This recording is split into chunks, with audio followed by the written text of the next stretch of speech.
Good morning. I'm here in my office today joined by my fellow freshman, the Congress lady from Wyoming, Liz Cheney. Liz, welcome to my office. Well, thank you, Roger. Great to be here with you this morning. Thanks. You know, our subject today is military and readiness. And Liz has written books on some of these topics on national security and is certainly my go-to person in the freshman class on this topic. And Liz, I was just hoping you would just paint a big picture of the national security issues facing our country right now. Sure. Well, you know, we face a really complicated array of threats, and we've had periods of time in our history, certainly when we've faced huge challenges, no question. What's different today is how many threats there are and how complex they are and how quickly they've grown.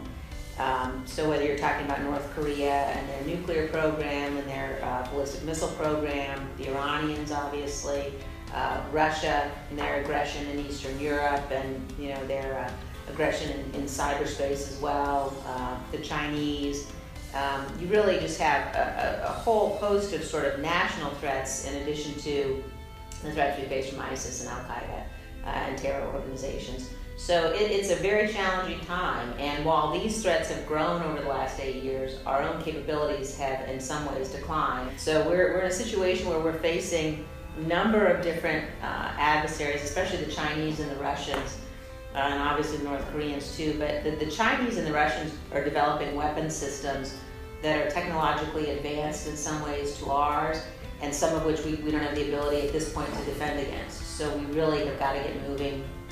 Got to get the resources the military needs to begin to rebuild. Let's talk about China just for a second. And you and I got to sit down with General Milley a couple weeks ago, and he described kind of China's future for the military, their military goals, which I was not aware of. Maybe you could share what you see China doing over the next 30, 40, 50 years. Well, the Chinese have a very concerted and disciplined, focused effort that is aimed at denying us access to the region, to the entire Asian region if they can. They'd like to compete with us. They'd like to overcome us globally as a superpower. Their military program is particularly designed towards figuring out places where we have had strengths, like, for example, being able to project our power with our aircraft carriers, and developing weapon systems to counter that, to counter those strengths, to counter those abilities. There's a Chinese phrase or Chinese fable, which is like the David and Goliath story, basically, called the assassin's mace, where basically an assassin is able to overcome a stronger adversary with the use of a mace, but it's the notion of going at an adversary's particular weak points. And so the Chinese really have been targeting us, and they're doing it across the board. They're doing it not just in sort of traditional military areas, but certainly in space as well. When you look at capabilities that they have, there was for many years a sort of a sense that we shouldn't weaponize space. And in some ways, I think that held us back because the Russians and the Chinese both have progressed along that spectrum, and they certainly have. I think the other one topic I get when I go back home is North Korea.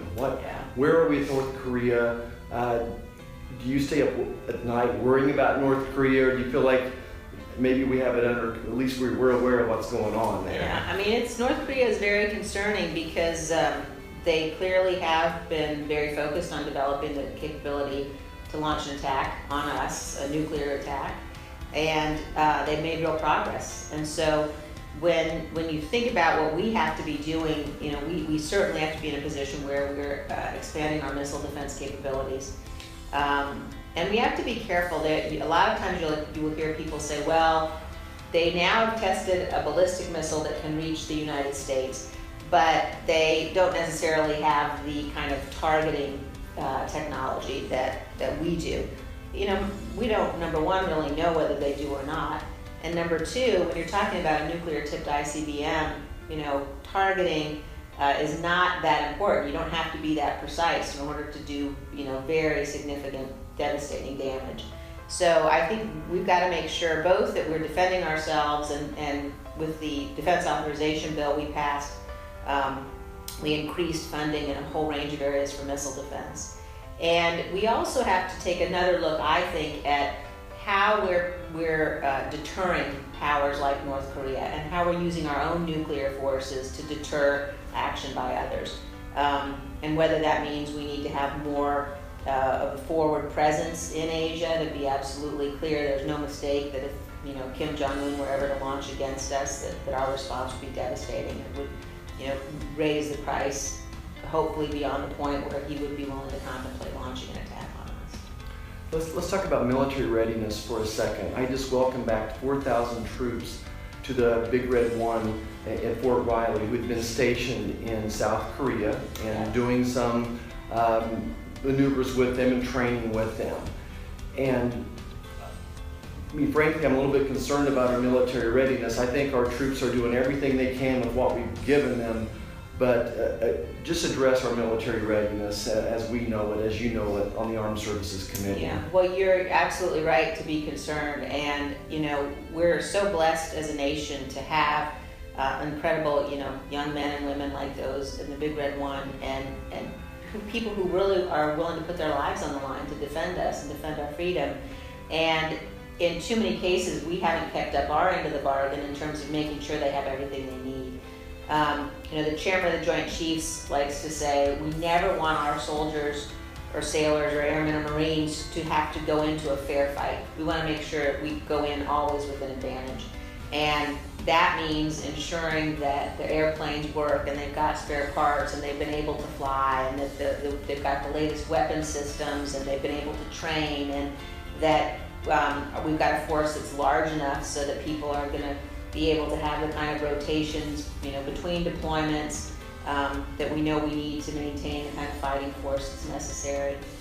We also, I think, what happens is you get into a vicious cycle where, we obviously as a nation have been at war now for at least 16 years, since 9/11, almost 16 years. And what that means is that we have a lot of very skilled officers now and enlisted individuals who have had real combat experience.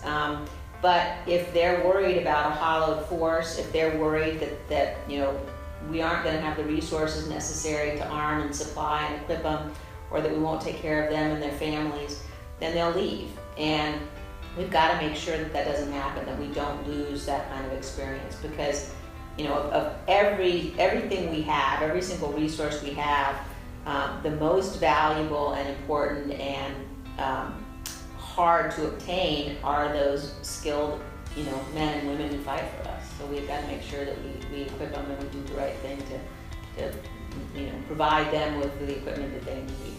Yeah, it always comes down to human resources and the tools we give them. Give some specific examples. It seems like I heard that half of the Navy's airplanes are grounded. Yeah.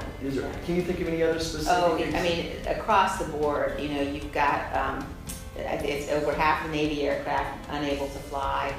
In the Marine Corps, the percentage is even higher than that. I think if you look at the Army, for example, we had something like 58 brigade combat teams, and the vast majority of those were not ready to fight tonight.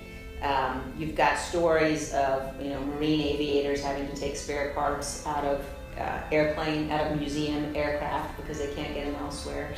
And of course, you've had these really tragic accidents where the latest one, we lost 15 Marines and one sailor. Now we don't know yet what caused that, and there's an investigation underway, but certainly when you have a situation where you see an increase in accidents and training, you've got to be very concerned that that could be a result of not having the kind of equipment and spare parts necessary. Okay. Let's talk about sequester and the Budget Control Act just a second. What many people don't realize is sequester not only impacts military, but also impacted my rural hospitals. And I'm not sure if it impacted your hospitals in Wyoming, but just describe what sequester has done to the military and your concerns about that. Yeah, it's really been devastating. Secretary of Defense Mattis has said no foe in the field could have done more damage to our forces than sequester has done. And it was put in place with good intentions. Basically, the idea was to force the Congress back in 2011 to come to bipartisan agreement on a budget deal and on the kind of spending cuts that are necessary. And so those who were involved said, let's put this list of really draconian cuts, this system that's going to cut very deeply out here as sort of the alternative to an agreement, and that'll force us all to agree. But unfortunately, it didn't force agreement, and so we ended up with sequester, which takes 50% of the cuts from domestic spending and 50% from the military. And the cuts have to be, they're basically like a meat cleaver across the board. And so the military is not able under sequester to say what are the threats and what do we need to meet the threats. They basically just got to take this meat axe to the budget. It's, lunacy. And we've seen the results. And unfortunately, the Budget Control Act is what mandates sequester. It was put in place to try to cut the debt, to try to get spending under control. It hasn't done those things. All it's done really is devastate the military and some of the hospitals that you've mentioned and other places on the domestic side where the cuts have been so bad. I feel very strongly that we've got to repeal the Budget Control Act. And part of it is, number one, because we've seen the damage it's doing in the military, but secondly, we as Congress have to do our job, and our job is to make those tough decisions. Exactly. And make sure that, we are appropriating the funds that we think are necessary. And as long as you've got this kind of autopilot sequester going on, in my view, that's us abdicating responsibility, and especially when we know the damage it's doing. As a non-politician, looking from the outside in, I felt like sequester was a symptom of the disease, and the disease is Congress's inability to govern, right, to figure out solutions, and then when we couldn't, here was Plan B. Right, exactly. And so we're actually advocating our duties and our chores up here we need to do. Yeah, that's exactly right. I think, so I'm hopeful. I think that there's enough, we're seeing certainly growing recognition of the damage that sequester has done, and so I'm hopeful that we'll be able to get a vote to repeal the Budget Control Act. So lastly, I just want to talk about what we've done in Congress this year to fund the military. What are some highlights of the appropriations for our military? What are some highlights? Why are you supporting it? Why do you think it's important and the right thing to move forward on? Well, if you look across the board, there are a number of things we know we need to do. We've got to increase the end strength of our force, and that the authorization that we passed, the appropriation that's coming up, will do that. We've got to get to, I think, a 355-ship Navy, and this puts us on the path to beginning to do that. We've got to expand missile defense, as you and I talked about before. That's in here. This also has a pay raise that the men and women in uniform needs, hugely important. And so you can look sort of in every aspect. We also increase funding for our cyber operations. The authorization bill includes a new structure for how the military should organize itself to deal with space. And I think it's very important if, you could go back to 1982, and there have been study after study after study, all the way back to 82, showing that there are simply too many chiefs involved when you're talking about how we're operating in space from a military perspective. And this has become critical now that you've got our adversaries moving very quickly in that direction. So the authorization bill does that as well. So there are a number of really important aspects to this. We also make sure that we sort of get off the path of the caps and off the path of sequestration and appropriate sufficient funds to begin to dig out of the hole that we've gotten in over the last 8 years. Do you remember President Reagan talking about SDI, Space Defense Initiative? Yeah. And you and I were just probably in I'm much younger than you are. You are absolutely younger than I am. But I'm just thinking, oh my gosh, for such a time as this, with North Korea, a rogue nation, wouldn't it be nice to have had that developed? President Reagan usually had some pretty good foresight. Well, if you want to be very concerned and scare yourself, but it's worth watching. There's a CNN special called War in Space, and it's on YouTube. It's about 45 minutes long, and it's worth the 45 minutes. They interviewed all of the key military commanders. They talk about some of the things our adversaries can do, it's the best unclassified version I've seen of what's really happening. And if you think about how dependent we are on GPS systems, just as one example, there's a lot of damage that could be done if we aren't on top of this. Okay. Liz, I think one thing that people back home don't realize is that we're people too with families. And would you mind just sharing a little bit about your family and where you live? And Sure. Well, we live in Jackson Hole, Wyoming. Oh, that's too bad. We feel it's bad tough. for you. Yeah, it's tough duty, right? It's which is just a gorgeous place. My family's from Casper, Wyoming originally, but we live in Jackson now. And my husband Phil and I have 5 kids. Our oldest daughter has graduated from college, and our second daughter's in college, and they are both in Colorado. And then we have a daughter in high school and 2 boys in elementary school. And so it's all, trying to juggle as moms everywhere do, and dads. And for me, I think as a mom, it's always tough. You always feel like you're pulled in many different directions. But partly I view sort of this process through the lens also of somebody who was a child when my dad was in office. I was about the age of some of my kids when my dad was first elected to Congress. And so I feel very blessed to have had that experience of being able to see how our government works and sort of learn about public policy and these issues firsthand. So I know there are a lot of benefits too that I remember, and I hope to pass on to our kids now. I want to tell one story. And how old are your 2 youngest boys? They're 10 and 12. 10 and 12. And the story I'm going to share, I'm not sure if I told this to you or not, but you and I were walking in to be sworn in. And we didn't really know each other. We met each other twice. And for some reason you had to turn around and do something, and your dad was with your 2 little boys. And I reached over to shake hands with the Vice President of the United States, and was really to be in awe, to be honest. Growing up, having watched Dick Cheney's career and what an important person he was for our country.